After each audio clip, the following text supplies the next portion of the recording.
Une fois n'est pas coutume, pour la 3e ou 4e fois depuis ces 10 derniers jours, on va encore parler d'un pointeur de la France insoumise, c'est absolument pas une blague.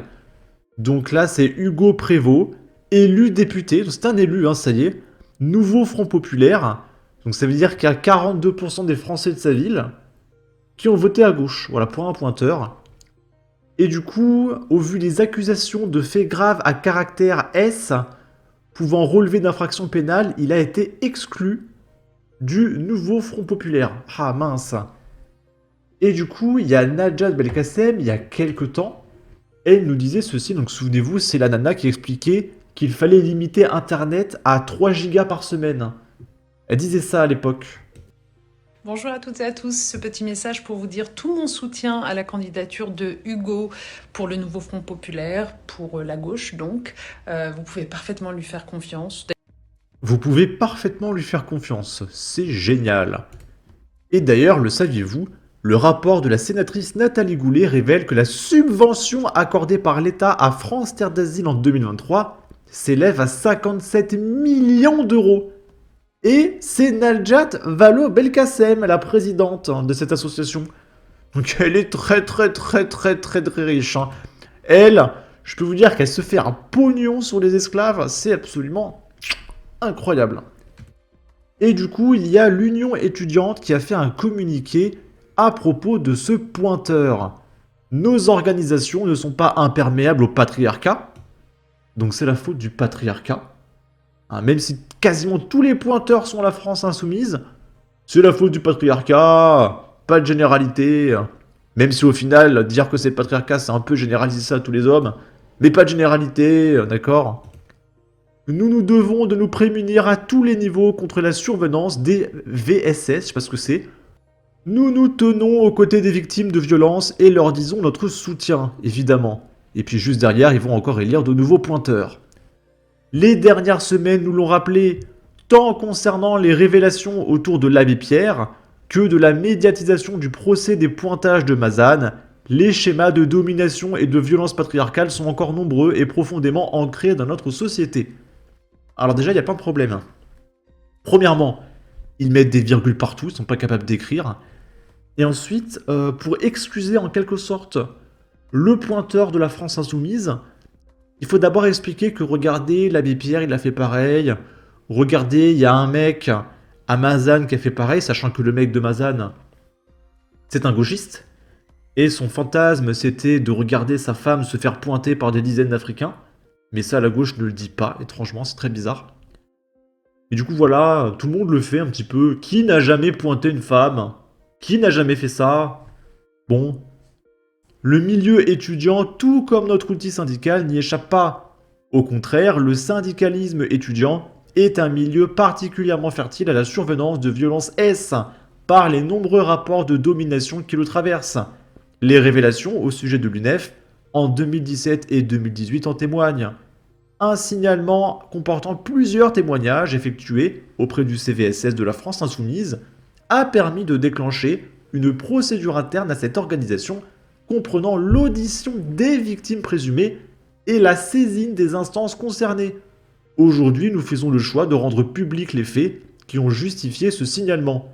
Il concerne Hugo Prévost, cofondateur de l'Union étudiante, aujourd'hui député de l'Isère, payé 24 000 € par mois par nos impôts. Les témoignages que nous avons réunis font état de faits de harcèlement moral et S, de schémas de prédation, faits graves pénalement répréhensibles à caractère S. Il s'étale sur une période de 2020 à 2024 et se serait poursuivi après le départ de Hugo Prévost de l'équipe nationale de l'Union étudiante en mars dernier. Hugo Prévost a occupé des fonctions au plus haut niveau hiérarchique de l'Union étudiante et était notamment responsable de la formation des responsables syndicaux jusqu'à son départ. D'une part, sa position a facilité le fait qu'il puisse commettre des violences par l'emprise et la dépendance que celle-ci a générée, et d'autre part, ces violences ont justement été commises dans le but de maintenir sa position et les pouvoirs qui y sont associés. À cela, s'ajoute une organisation de son impunité au sein de notre syndicat et la construction d'une omerta autour des violences commises empêchant la prise de sanctions à son encontre.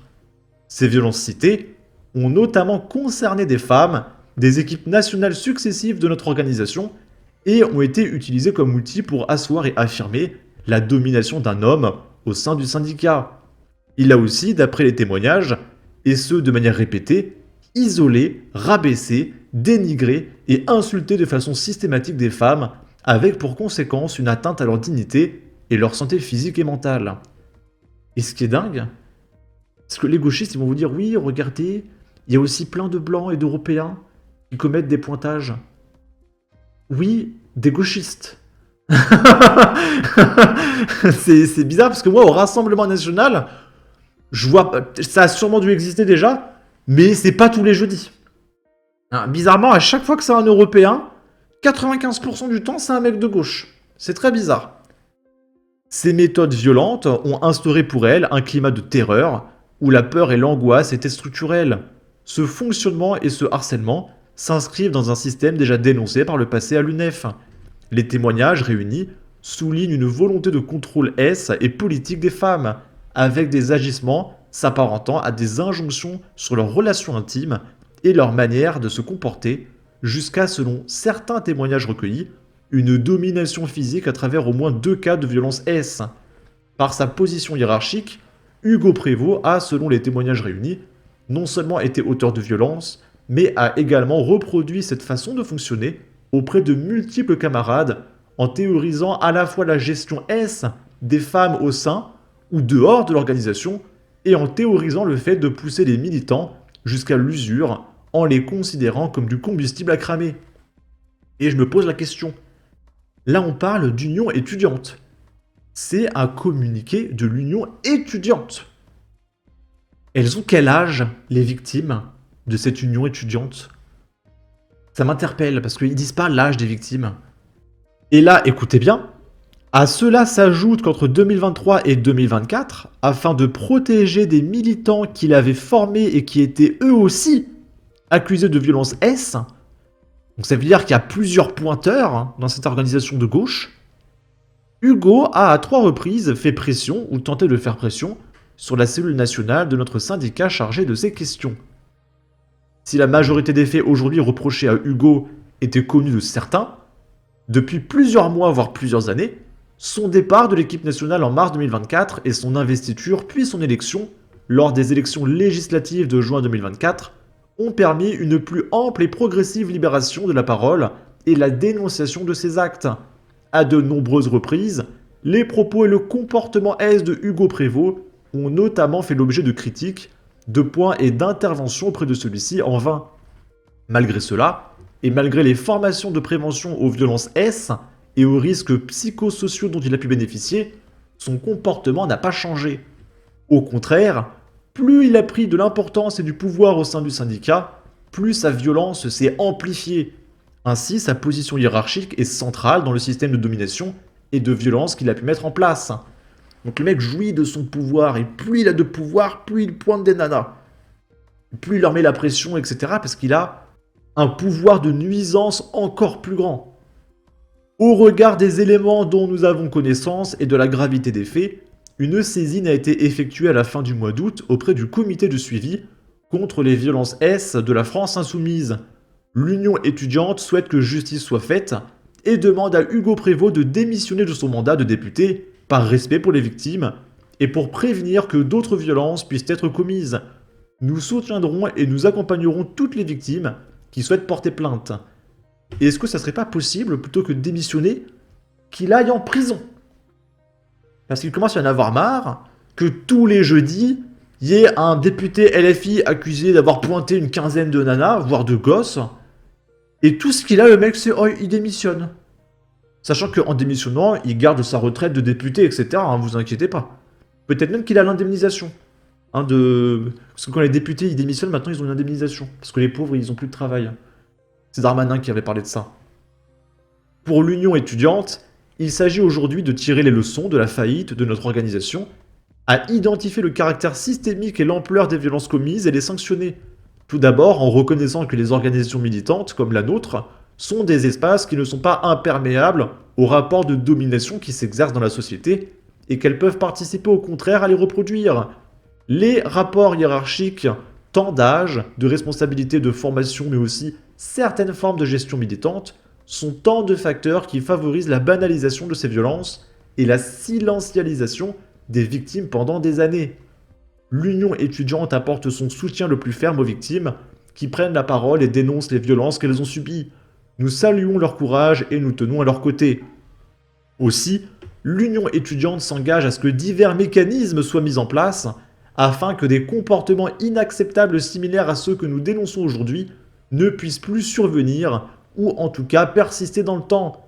Il est de notre devoir, en cohérence avec notre engagement et nos combats féministes, XPTDR de LOL, de garantir que notre cadre syndical soit safe.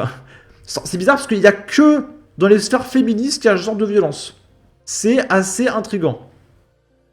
Tant en termes de prévention de ces violences, qu'en termes de protection, d'accompagnement et de soutien des victimes, ainsi que de sanctions contre les auteurs, pour que nos organisations soient des outils d'émancipation pour toutes et tous ou militer en sécurité. C'est dingue tous les systèmes, les mécanismes, les réunions qu'ils font pour essayer d'être safe, alors qu'il suffit juste de quitter leur mouvement de gauche et ils seront safe. En ce sens, l'Union étudiante met en place un plan d'action. Son objet portera notamment sur la réforme déjà impulsée de notre cellule de lutte contre les VSS, dans le but de lui faire gagner en indépendance, ainsi que mettre au service de son bon fonctionnement les moyens humains et financiers nécessaires, avec les impôts des Français, parce que cette association est subventionnée par nos impôts, la multiplication de temps de formation obligatoire et systématisée concernant le consentement. Donc c'est-à-dire que dans les associations de gauche, ils font des réunions pour expliquer aux députés LFI que pointer les gamines, c'est pas bien, ok, payé par mes impôts. Et du coup, il y a des préventions sur les violences S, les risques psychosociaux et les rapports de genre dans le militantisme, au niveau local comme national. Putain, mais c'est dingue! Alors peut-être que si vous avez besoin de faire des réunions pour expliquer que pointer des gamines, c'est pas bien, peut-être que votre organisation, elle a un problème. Je crois pas qu'au Rassemblement National, il y ait des réunions pour expliquer que pointer des gamines, c'est pas bien. Excusez-moi, hein. Nous souhaitons rappeler avec toute notre force notre soutien inconditionnel à toutes les victimes de violences S. Victimes, on vous croit. Harceleurs, agresseurs, pointeurs, on vous voit. Dégagez de nos syndicats, bah arrêtez de les recruter. De nos partis, de nos organes, mais ils sont que dans vos partis. Bon, c'est insupportable, hein. C'est dingue, c'est absolument dingue. On va faire un petit bilan de tout ça. Donc, comprenez bien que ces gens ne veulent pas dénoncer le pointage quand, par exemple, c'est un migrant. Par exemple, avec Philippines, il fallait pas en parler. Et après, il t'explique que oui, pas d'amalgame, il y a aussi beaucoup d'Européens qui font ce genre de choses. Oui, des gauchistes. Donc en fait, que ce soit des migrants sous UQTF ou des gauchistes, dans tous les cas, les gens dangereux sont dans votre camp. Hein, parce que ceux sous OQTF, ils votent pas Rassemblement National. Hein. Ou alors, il y a un problème, ils votent à gauche. Donc il n'y a que chez vous qu'il y a ce genre de personnes, quasiment, allez, dans 95% des cas, c'est quelqu'un de gauche. Et après, il nous explique que le Rassemblement National, c'est la haine, il faut s'attaquer aux vrais problèmes, nous on est tellement féministes, le droit des femmes, etc. Et il n'y a que à gauche où les nanas se font importuner. Que à gauche, que dans les cités soutenues par les gauchistes, etc. Il y a Cro-Blanc qui a fait une vidéo hier. J'ai fait la même, sauf que moi, elle sortira après. Mais c'était une nana qui partageait 6 mecs qui l'a harcelé dans la rue, en 6 vidéos différentes. À chaque fois, c'était pas un Européen. Hein. À chaque fois. Mais non, le problème, c'est le Rassemblement National, c'est l'homme blanc, hétéro, cisgenre, etc. Donc ça serait bien de rajouter à côté de homme blanc, hétéro, cisgenre, de gauche. Parce que les mecs à droite font pas ça. Hein, d'accord ? Ou alors c'est extrêmement rare. En tout cas, n'hésitez pas à donner votre avis, votre opinion, à partager, liker, commenter. Ça aidera au référencement de la vidéo sur YouTube. Abonnez-vous, suivez-moi sur Twitter. Prenez soin de vous. Salut!